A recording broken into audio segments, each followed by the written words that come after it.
Well, hello again, everyone. So we're gonna do another, I don't know, quick video, or it'll be a video about the wing and what it is that I'm trying to do here. Because this is kind of what stalled me a year ago, and you know, trying to think through and be one or two steps ahead of the process here. Hang on. And it left me just with more questions than I could answer. So let's just take a look at this underside of the wing, and maybe I can convey some sense of my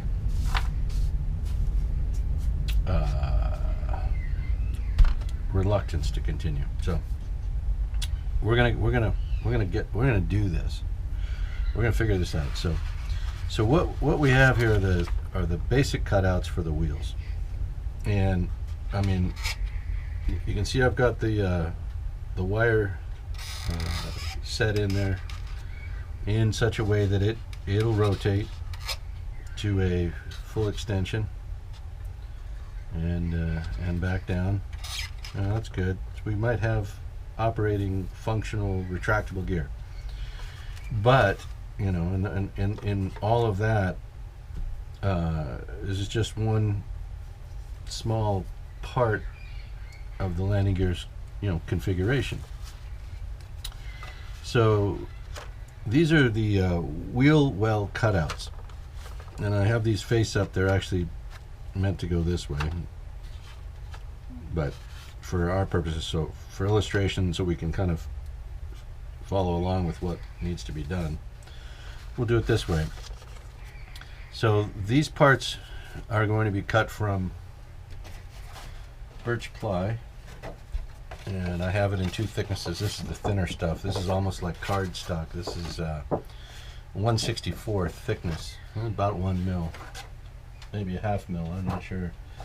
And then I also have it in 1/32 thickness. This is a little heavier. So what I need to do is, for durability's sake, I'd probably want to use the thicker material, but then to fare all that in with the filler and putty to get a nice smooth transition so that you don't see that cutout, you know, that's part of the equation as far as what I'm going to use. I want to use the thin material, but probably in order to keep it from cracking or splitting, I'll have to use the heavier. Or I could use the thin material and line it with the cardstock, and that might help keep it from cracking down the road. But at any rate, so that birch ply needs to be cut into this shape and then fitted over the opening like so, roughly. This would be the lower main landing gear door. This is the part that would typically cover the wheel, like so. Right? And then on the front edge is this shape. So let's see. I probably want the other one, but that's fine. We'll just do it this way. So this cutout would be on the front,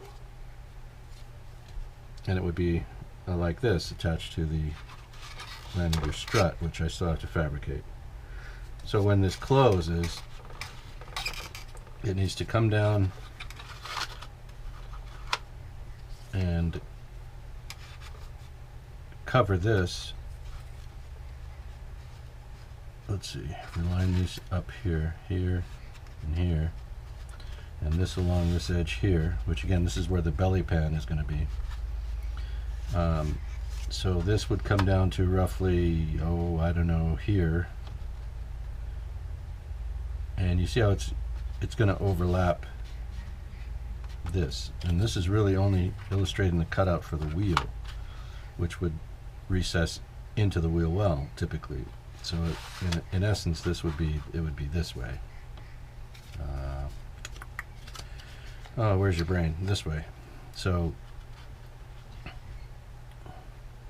and then the other landing gear door, which attaches roughly here, folds over and fits against here and here, and is in such a shape. So what I need to do is, when I put my covers here, ideally what will happen is I can then trace out these two landing gear doors, this one and the, let's call it the fuselage door or the inner door, and trace them onto it and then cut it out accordingly. But I have to make sure that I have that cutout precisely where it's going to fall, so that when the gear is retracted, these parts fit flush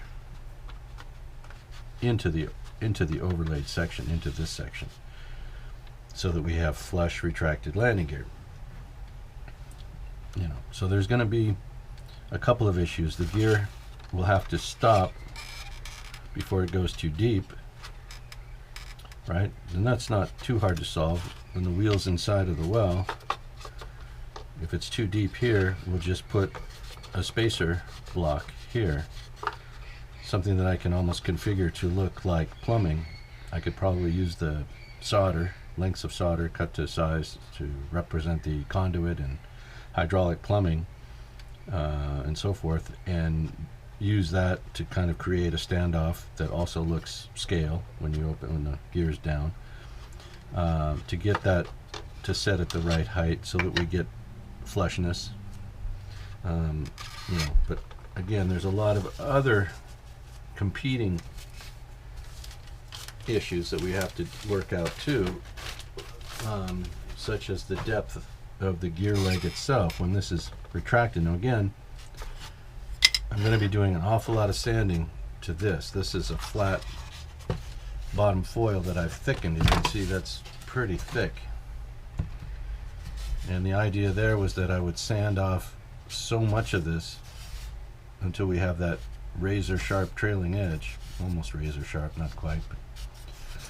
But we're gonna be sanding a chamfer into this, a chamfer this way to get that wingtip thin. You can see the wingtip is going to be quite thick.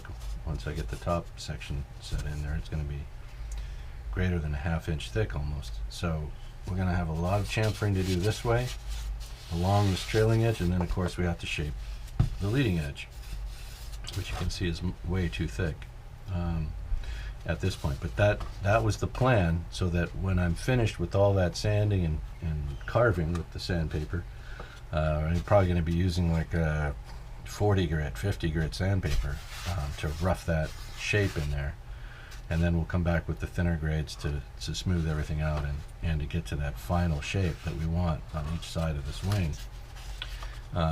You can see that when I start chewing through this, it's going to bring this elevation, if you want to call it that, down closer to where this wire is recessed. And again, this is going to be sleeved with aluminum tubing to scale, to replicate the look of the size of the landing gear legs, of the sturdiness and of the material of these landing gear legs. They're going to be to scale, so these probably going to be, who knows, I don't even want to get them, maybe ¼ inch thick. Anyway, let's call it a ¼ inch diameter. So there'll be that ¼ inch diameter, which will be a standoff at the inside of the wheel well, and then obviously that much above this wire to eat into this this depth, this thickness that we have here. But it still has to look right when the gear leg is installed to scale, and then the landing gear doors are attached to it. That landing gear door can't be riding too high or be too inset, such that when the gear's down, it has to have the right standoff from the landing gear leg, and when the gear is closed or retracted, it has to sit flush. So that's something that has to be worked out.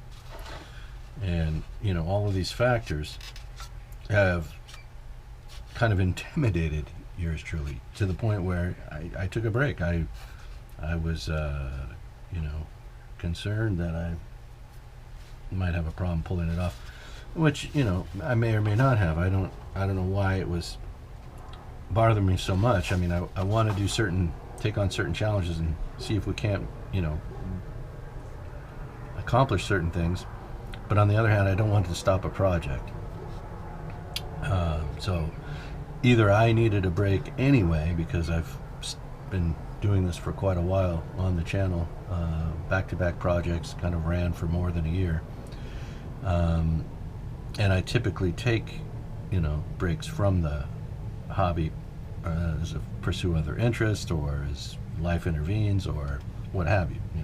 We got family, I got grandkids, and my son and daughter-in-law are moving on with their lives, and every once in a while something happens and we need to step up and help if we can. So anyway, there's things that come and go, but so does the motivation sometimes come and go, and I have no control over that.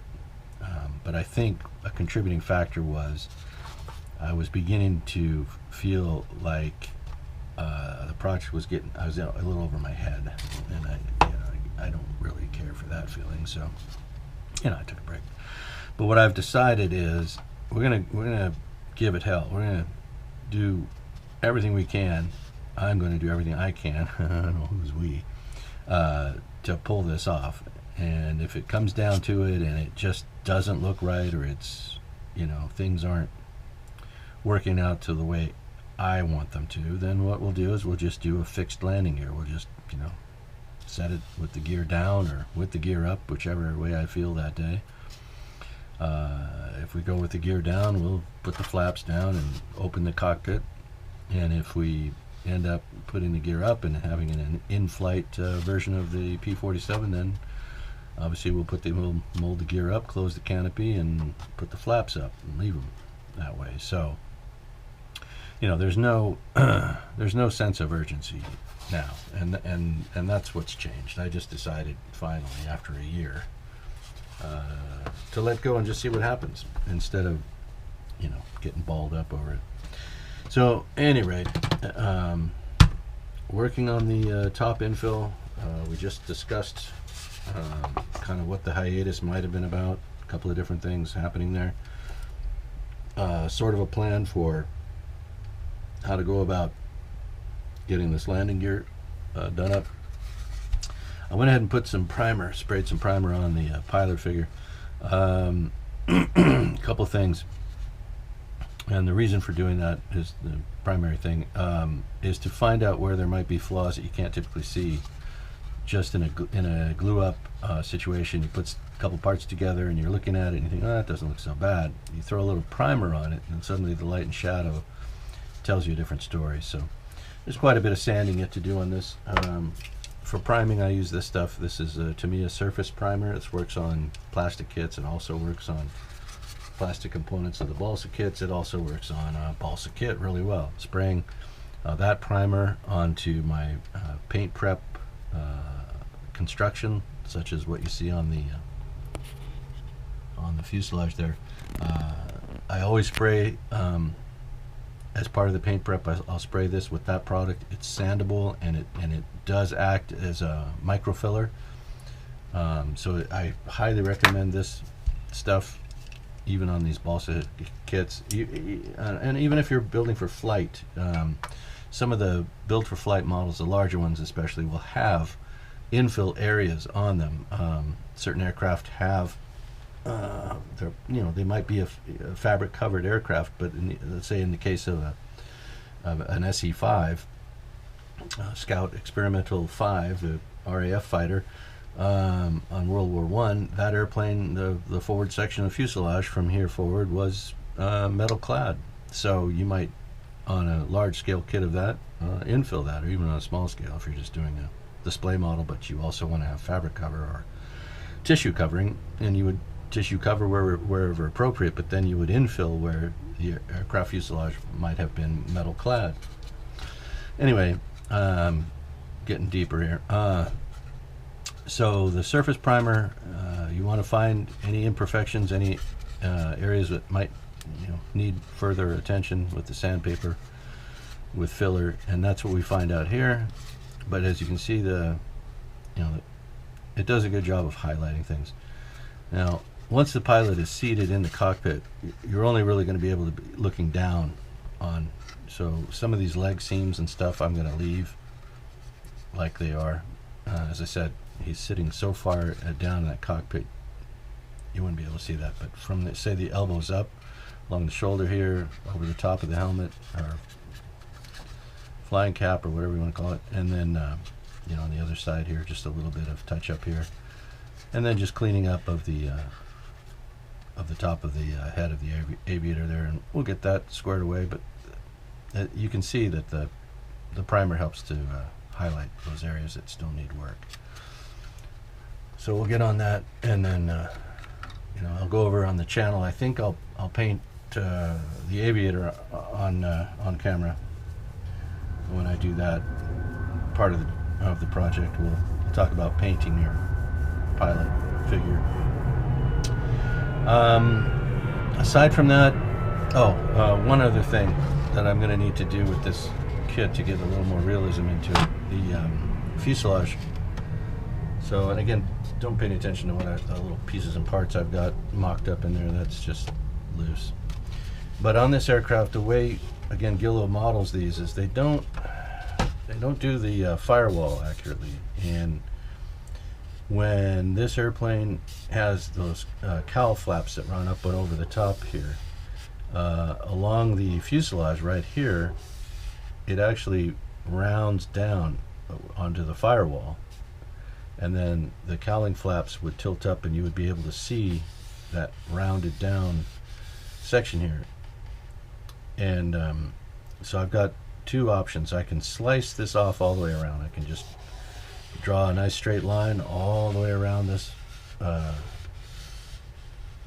bulkhead, and then draw the X-Acto blade through it.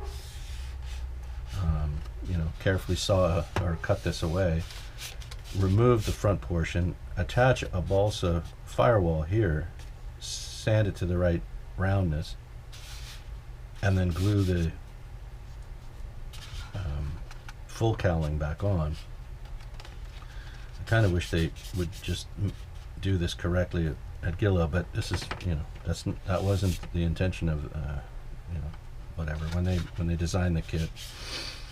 That's not how they did it. So so that's one option. The other is to just run a circular file. Again, draw that line cleanly around, and then just trace it out with a round file, and dig a groove all the way around, and then reinforce it with probably white glue, so that it doesn't crack or break, and yet still